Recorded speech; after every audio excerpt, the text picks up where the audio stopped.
The big alien joke. The big space room was full of weird-looking aliens. They all sat in tall chairs, looking at a giant screen. On the screen was a picture of Earth, all blue and green. Emperor Zaxlor walked in. He was very tall, with purple skin and 4 arms. Everyone got quiet when they saw him. Zaxlor liked that. He liked being the boss. "Look at this tiny planet," Zaxlor said, pointing at Earth. "It's full of weak creatures called humans." The other aliens looked closely at the picture. They saw cities, oceans, and green lands. "Humans think they're smart," Zaxlor laughed. "But they can't even leave their own planet." All the aliens in the room laughed with him. They thought it was very funny.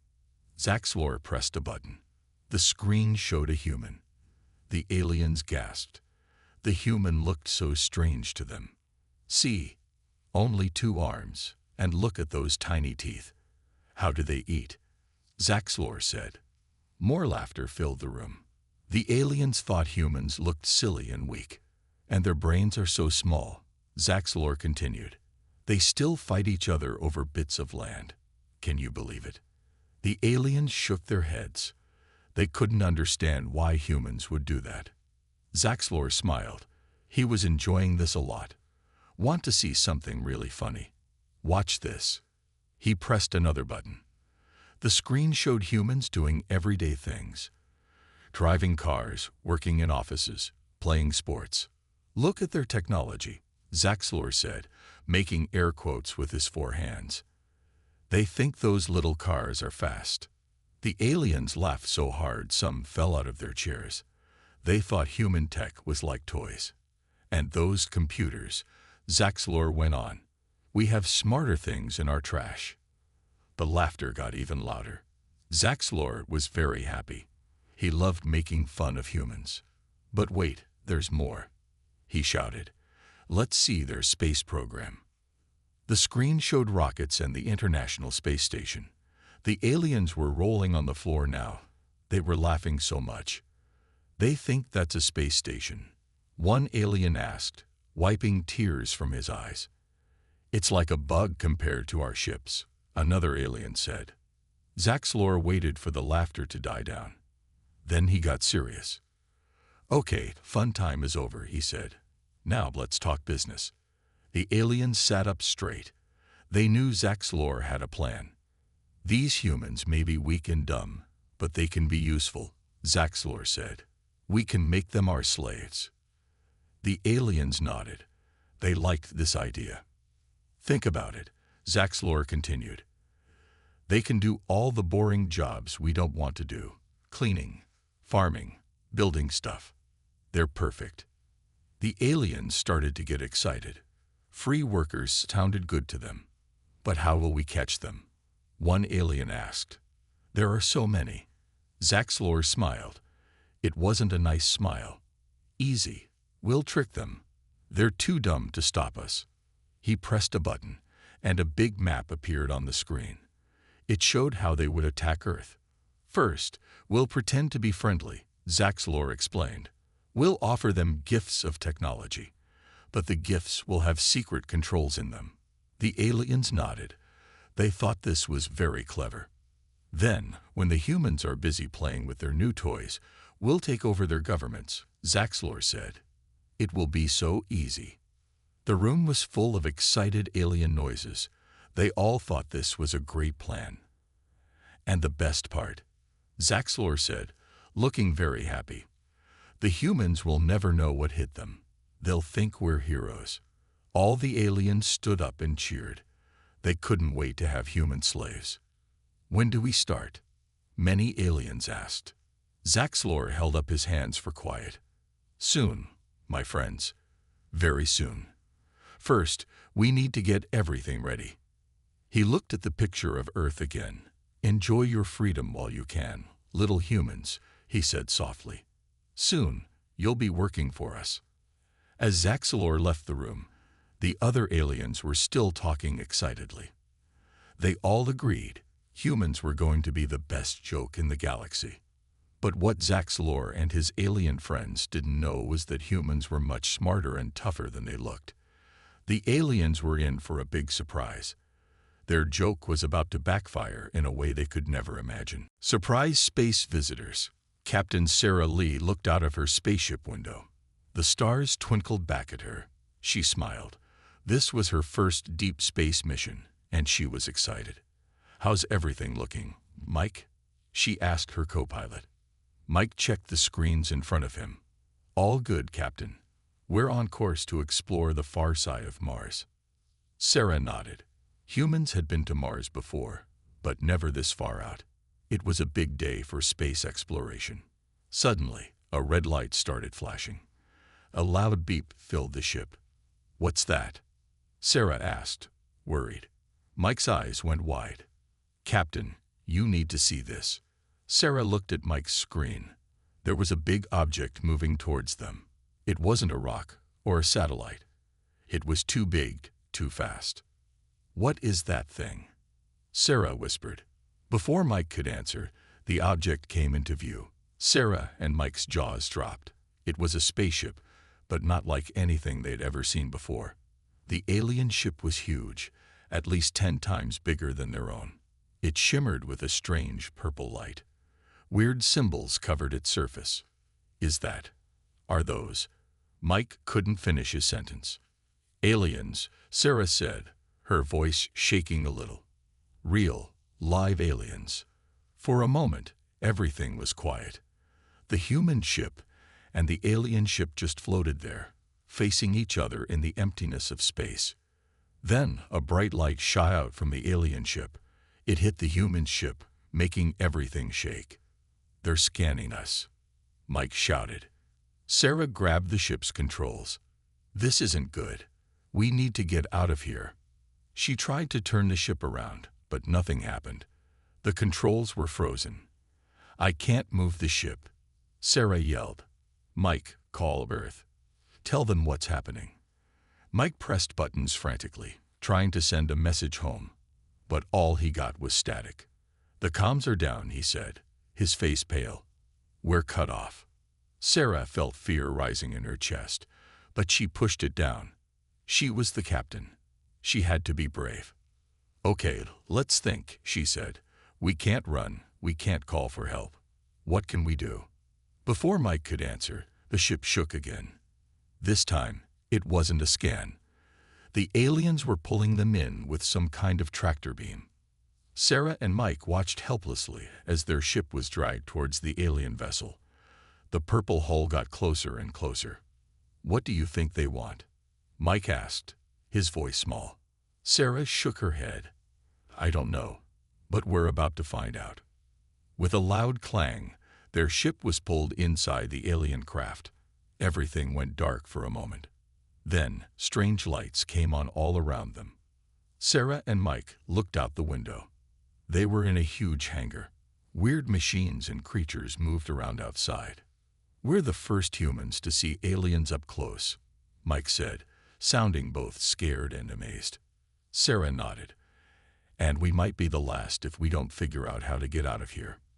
Suddenly, there was a hissing sound. Green gas started to fill their ship. "Don't breathe it," Sarah shouted, but it was too late. The gas was everywhere. Sarah felt her eyes getting heavy. Her last thought before she passed out was, "Earth needs to know. We have to warn them." When Sarah woke up, she was in a strange room. The walls were made of some kind of shimmering metal. Mike was next to her, still unconscious. She tried to move, but her arms and legs were held down by glowing bands of energy. Panic started to rise in her chest. Then, a door opened. 3 aliens walked in. They were tall, with purple skin and 4 arms each. Sarah's eyes went wide. These weren't just aliens. They looked exactly like the Emperor she had seen in history books. One alien stepped forward. It held up a small device. When it spoke, the device translated its words into English. "Welcome, humans," the alien said. Its voice was cold and unfriendly. "You are now guests of Emperor Zaxlor, and soon you will help us take over your planet." Sarah felt her heart sink She realized that this wasn't just a surprise meeting in space. It was the start of an invasion. And she and Mike were the only ones who knew. As the aliens started to prepare strange-looking machines, Sarah made a silent promise. Somehow, some way, she would escape. She would warn Earth. The fate of humanity depended on it. The aliens might think humans were weak and easy to conquer, but Sarah knew better. Humans were stronger than anyone knew, and she was about to prove it. Aliens attack Earth. The sky over New York City was bright blue. People walked on the streets, busy with their day. No one looked up. No one saw the huge shapes appearing in the sky. Suddenly, a loud boom shook the city. Everyone stopped and looked up. Their mouths fell open in shock. Huge alien ships filled the sky. They were purple and shiny, bigger than any building in the city. People started to scream and run. Mayor John Smith was in his office when he heard the noise. He ran to the window and saw the alien ships. His face went white. "Call the president," he shouted to his assistant. "We're under attack." All over the world, the same thing was happening. Alien ships appeared over every major city. London, Tokyo, Moscow, Beijing. Nowhere was safe. In Washington, D.C., President Lisa Chen sat in the Oval Office. Her advisors crowded around her, all talking at once. "Madam President, we need to fight back," said General Bob. "But how?" asked Lisa. "Our planes are like toys compared to those ships." Just then, a bright light shot down from one of the alien ships. It hit the White House lawn. When the light faded, a tall alien stood there. The alien had purple skin and 4 arms. It held up a device and started to speak. The device translated its words. "People of Earth," the alien said. Its voice boomed all over the world. "I am Emperor Zaxlor. Your planet now belongs to us." People everywhere watched in fear. Some cried. Some prayed. Some tried to fight. In New York, brave police officers shot at the alien ships. Their bullets just bounced off. In London, the army fired missiles. The alien ships didn't even get a scratch. Emperor Zaxlor laughed. "Your weapons are useless against us," he said. "Surrender now, and we will let you live as our slaves." President Lisa stood up. She was scared, but she didn't show it. "We will never surrender," she said firmly. Zaxlor's eyes narrowed. "Then you leave us no choice," he said. Suddenly, all the alien ships started to glow. Beams of light shot down into the cities. Buildings crumbled. Cars flipped over. It was chaos. In Tokyo, a group of people ran into a subway station to hide. They huddled together, listening to the destruction above. "What do they want?" a woman cried. An old man shook his head. "They want our planet," he said sadly. "And we can't stop them." Back in New York, Mayor John watched the city fall apart. Tears ran down his face. Then he saw something that made him gasp. A group of teenagers were fighting back. They had made a big slingshot and were firing rocks at the alien ships. The rocks didn't do any damage, but they didn't stop trying. John felt a spark of hope. "If those kids won't give up, neither will I," he said. He grabbed a megaphone and ran outside. "People of New York," he shouted, "we must fight back. We must protect our home." Inspired by his words, people started to come out of hiding. They grabbed whatever they could use as weapons. Brooms, baseball bats, even frying pans. It wasn't much, but it was a start. All over the world, people began to fight back in their own ways. In Paris, chefs threw hot soup at alien soldiers. In Rio, soccer players kicked balls at the ships, distracting the aliens. In Mumbai, Bollywood dancers confused the aliens with their moves. It wasn't enough to win, but it showed the aliens something important. Humans weren't going to give up easily. Emperor Zaxlor watched all this from his main ship. He frowned. "These humans are tougher than we thought," he said to his advisors. "Should we use the big weapons?" one advisor asked. Zaxlor shook his head. "Not yet. First, let's see what else they can do. As night fell on the first day of the invasion, things looked bad for Earth. Cities were damaged. Millions were homeless. The aliens seemed unbeatable. But in secret labs and hidden bunkers, human scientists worked nonstop. They studied the alien tech, looking for a weakness. And in the streets, brave humans kept fighting. They made plans, set traps, and never stopped hoping. The aliens had won the first battle, but the war for Earth was just beginning, and humans were ready to show the universe what they were made of. As the sun set, a small girl in New York looked up at the alien ships. She wasn't afraid anymore. She was angry. "This is our planet," she said quietly, "and we're going to take it back." The aliens might have powerful weapons, but they were about to learn that humans had something even stronger: the will to never give up. Humans get clever. Deep under the streets of Chicago, in a secret lab, Dr. Emma Watson worked nonstop. She hadn't slept in days. Her eyes were red, but they sparkled with excitement. "I think I've found something," she shouted to her team. Everyone gathered around her computer. On the screen was a strange pattern of lights. "What is it?" asked Tom, her assistant. Emma smiled. "It's the aliens' weakness," she said. Meanwhile, in a hidden cave in the Rocky Mountains, a group of computer hackers typed furiously on their laptops. "I'm in," shouted Maria, the youngest hacker. "I've cracked their communication system." The leader, an old man named Frank, patted her on the back. "Good job, kid. Now let's see what these purple bullies are saying."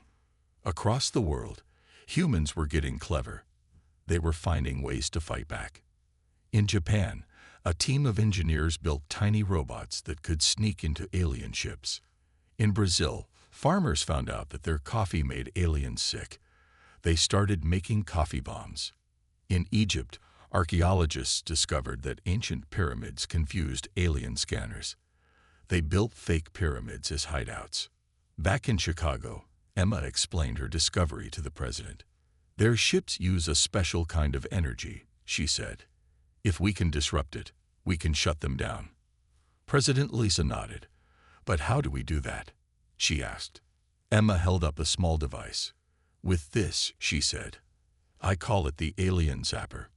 In the Rocky Mountains, Maria listened to the alien chatter. "Guys, you won't believe this," she said.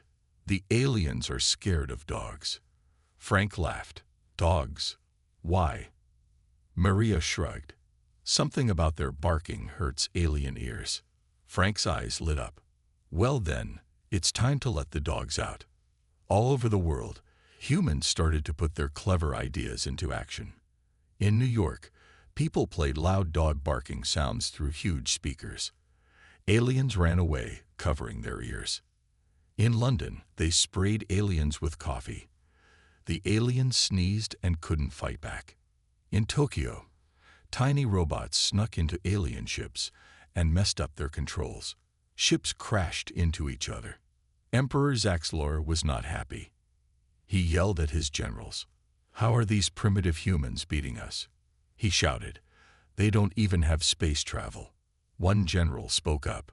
"Sir, they're smarter than we thought, and very creative." Zaxlor growled. "Fine, then we'll have to use our secret weapon." Back on Earth, Emma was ready to use her alien zapper. She stood on top of a tall building in Chicago, aiming at a big alien ship. "Here goes nothing," she said, and pressed the button. A beam of light shot out from the zapper. It hit the alien ship. For a moment, nothing happened. Then the ship's lights flickered and went out. The ship started to fall. People cheered as it crashed into Lake Michigan. Emma jumped up and down. "It works," she shouted. "It really works." Word spread quickly. Soon, alien zappers were being made all over the world.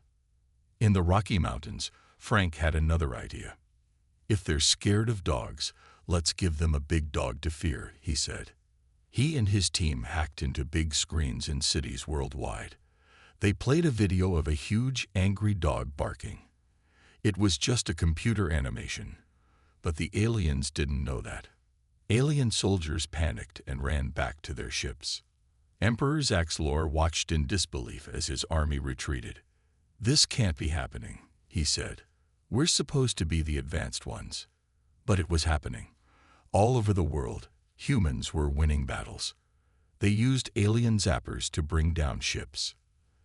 They played dog sounds to scare away soldiers. They used coffee bombs to make aliens sneeze.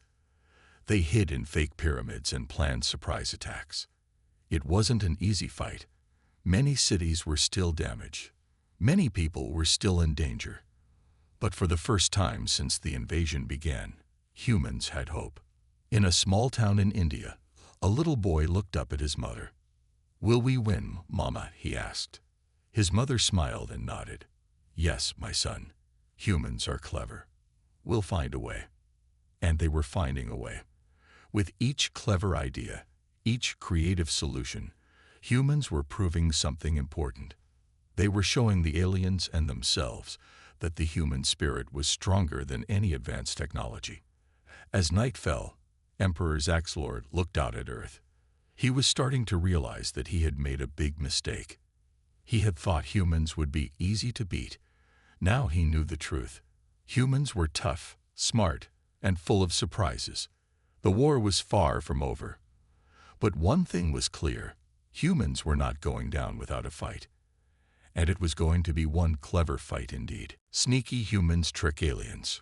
Captain Sarah Lee sat in a dark room with her team. They were planning something big and very sneaky. "Okay, team," Sarah said. "Today, we trick the aliens and take their biggest ship." Mike, her co-pilot from the space mission, looked nervous. "But how?" he asked. "Their ship is huge and full of aliens." Sarah smiled. "That's why we're going to be very, very sneaky," she said. Their plan was crazy, but it might just work. First, they needed to get on the ship. Sarah had an idea for that. "We'll pretend to surrender," she said. "They'll bring us onto their ship. Then we strike." Everyone nodded. It was risky, but they were ready. The next day, Sarah and her team walked out into an open field. They carried white flags. A giant alien ship hovered above them. A bright light shot down, and aliens appeared. "We surrender," Sarah said, trying to look scared. "Please don't hurt us." The aliens looked at each other, confused. Then they grinned. This was too easy. They took Sarah and her team onto their ship. The humans pretended to be sad and scared. But inside, they were excited. Phase 1 of their plan had worked. Once on the ship, the aliens put them in a big room. They thought the humans were trapped. But Sarah and her team had a secret. They were wearing special suits under their clothes. These suits could change color and shape. Dr. Emma Watson had made them. They could make humans look just like aliens. When the aliens left the room, Sarah whispered, "Okay, everyone. Time to change." They all pressed buttons on their wrists. Suddenly, they looked just like the purple four-armed aliens.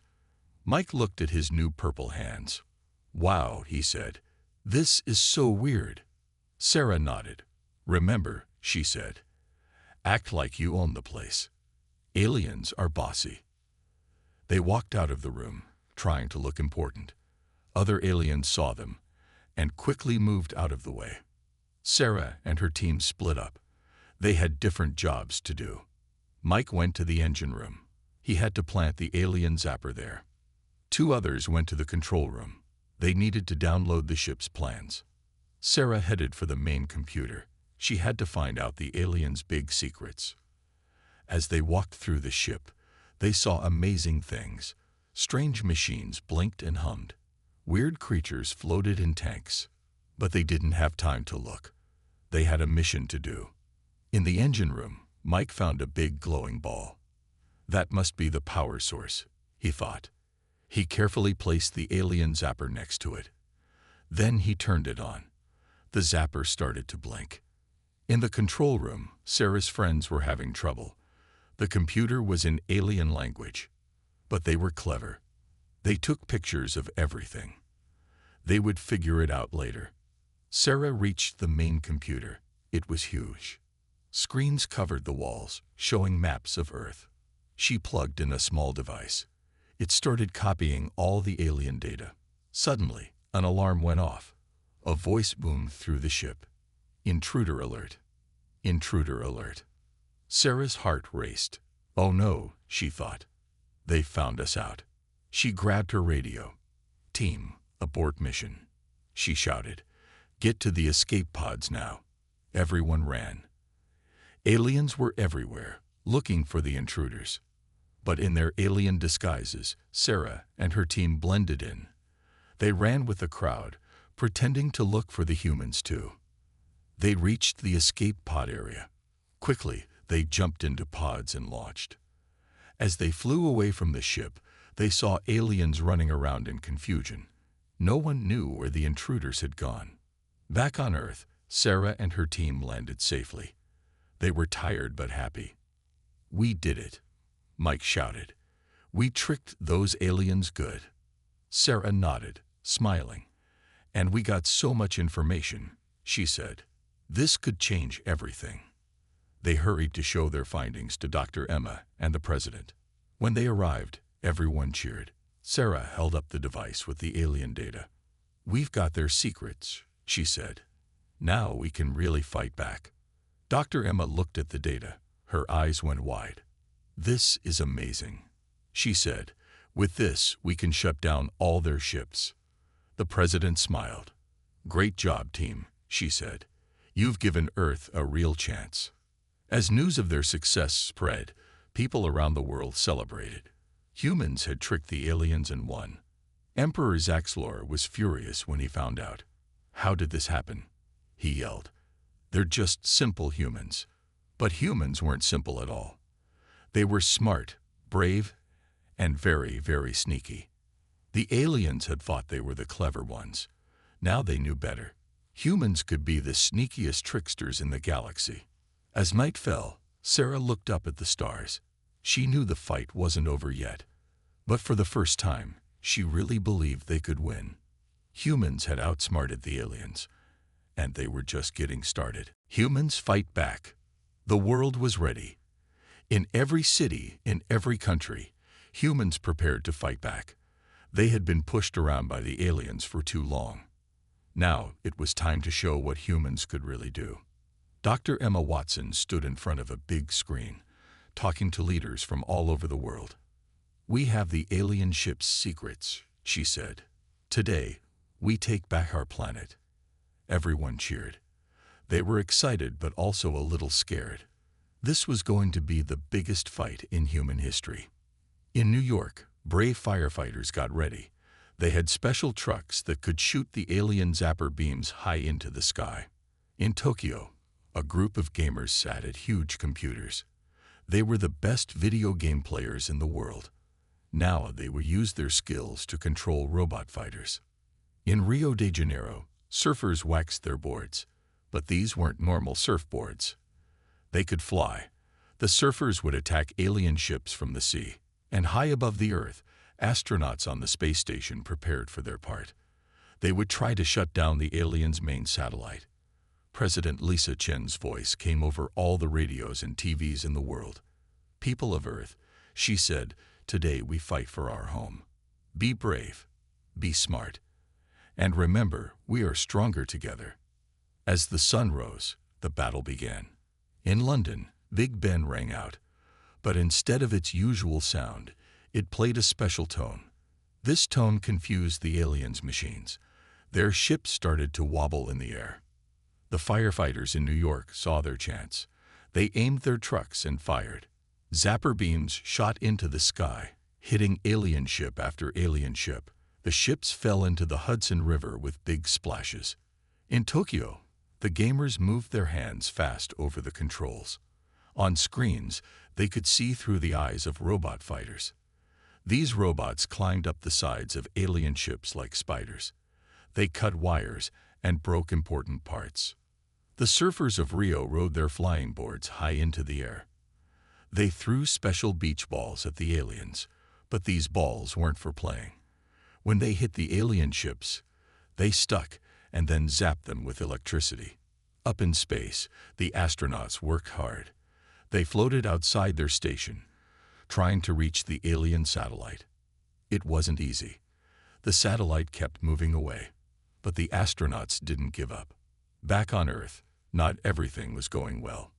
In Moscow, a group of alien soldiers had cornered some humans in Red Square. Things looked bad. But then, something amazing happened. From the zoo came a loud trumpeting sound. A herd of elephants marched into the square.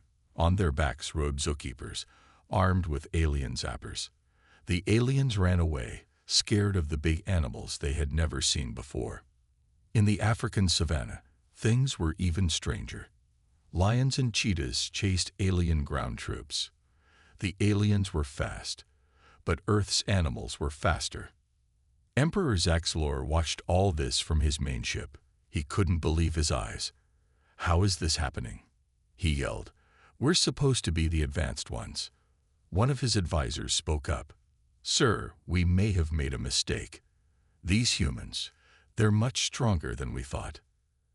Zaxlor growled. He pressed a big red button. "Then it's time for our ultimate weapon." A huge ship, bigger than any seen before, appeared from behind the moon. It slowly moved towards Earth. Dr. Emma saw it on her screens. "Oh no," she said. "Everyone, be ready. Their big gun is coming." The giant ship aimed at Earth. A ball of energy started to grow at its front. It got bigger and bigger. But the humans weren't done yet. High above the Earth, the astronauts finally reached the alien satellite. They planted a special device on it and pushed off. Suddenly, all the alien ships stopped working. They floated in the air, powerless. Even the giant ship's energy ball disappeared. On Earth, humans cheered. In cities around the world, people hugged each other. They had won. Emperor Zaxlor couldn't believe it. "What happened?" he shouted. His ship started to fall towards Earth. Zaxlor and his aliens had to use escape pods to flee. As the pods flew away, Zaxlor looked back at Earth. He had thought humans were weak. Now he knew the truth. Humans were the strongest beings he had ever met. On the ground, Sarah Lee watched the aliens run away. She smiled. "And don't come back," she shouted. People all over the world celebrated. They had fought back, and they had won.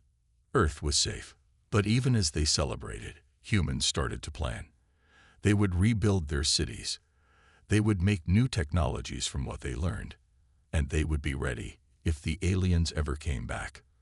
The fight was over, but humanity's journey to the stars was just beginning. Humans win big time. The sun rose on a new day. Earth looked different now. Broken alien ships lay in fields and oceans, but something else was new too. Hope shined in people's eyes. In New York, Sarah Lee stood on top of a tall building. She watched as people cleaned up the streets. Humans and friendly aliens worked together. These aliens had decided to stay and help. "We did it," Sarah said softly. "We really did it." Suddenly, her phone rang. It was President Lisa Chen. "Sarah," the president said, "we need you at the White House. It's time for the big meeting." Sarah hurried to Washington, D.C. in the White House garden. World leaders had gathered. But they weren't alone. Alien leaders were there too. Emperor Zaxlor stood in the middle. He looked smaller without his big ship. He cleared his throat and spoke. "People of Earth," he said, "we were wrong about you. We thought you were weak, but you are strong. Stronger than any species we've ever met." The human leaders nodded. President Chen stepped forward. "We accept your apology," she said. "But what happens now?" Zaxlor looked sad. "Our home planet is dying," he said. "That's why we came to Earth. We needed a new home." Everyone was quiet. Then Dr. Emma Watson had an idea. "What if we help you fix your planet?" she said. "We could work together." The aliens looked surprised. "You would do that?" Zaxlor asked. "Even after we attacked you?" Sarah spoke up. "That's what humans do," she said. "We help each other. And now, we can help you too. And so, a new plan was made. Humans would help the aliens save their planet. In return, the aliens would share their technology. Weeks passed. All over Earth, exciting things happened. In China, humans and aliens built huge machines. These machines could clean the air on the aliens' planet. In Brazil, scientists found a way to grow special plants. These plants could live on the alien world and make food. In Africa, doctors learned how to cure alien diseases. They also found new ways to help humans get better. And high above Earth, something amazing appeared. Humans and aliens worked together to build a giant space station. It was the first step to exploring the stars together. One day, Sarah visited a school in London. Kids sat at their desks, excited to see the hero who helped save Earth. What was the hardest part of fighting the aliens? One little girl asked. Sarah thought for a moment. The hardest part was not giving up, she said. But do you know what I learned? Humans can do anything if we work together. The kids cheered. Sarah smiled. These children would grow up in a world where humans and aliens were friends. They would see the stars as a place to explore, not fear. Months later, it was time for the aliens to go home. Their ships lifted off from every continent. But this time, they left as friends. Emperor Zaxlor shook hands with President Chen before he left. "Thank you," he said. "You've taught us so much." "And you've taught us too," President Chen replied. "Safe travels, friend." As the alien ships disappeared into space, humans looked up and waved. They knew this wasn't goodbye. It was just the beginning of a great adventure. That night, people celebrated all over the world. In Paris, the Eiffel Tower glowed with alien lights. In Tokyo, giant screens showed messages from the aliens' home planet. In Rio, people danced in the streets with friendly aliens who had decided to stay.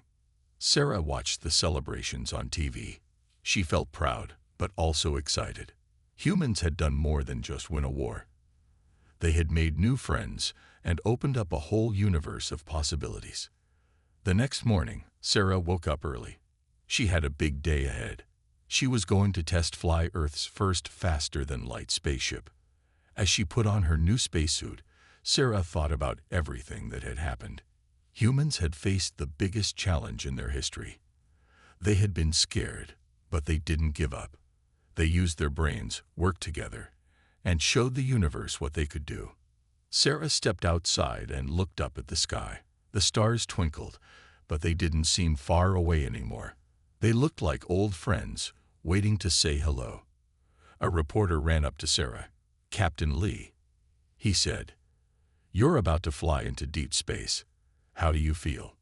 Sarah smiled. She thought of all the brave humans who had fought back. She thought of the aliens who became friends. She thought of the endless possibilities that lay ahead. "How do I feel?" Sarah said, "I feel like humanity has just taken its first big step into a much larger world, and we're ready for whatever comes next." As Sarah walked towards her new spaceship, she knew one thing for sure. Humans had won big time. Not just against the aliens, but against their own fears and limits. The future was bright, and it belonged to everyone, humans and aliens alike.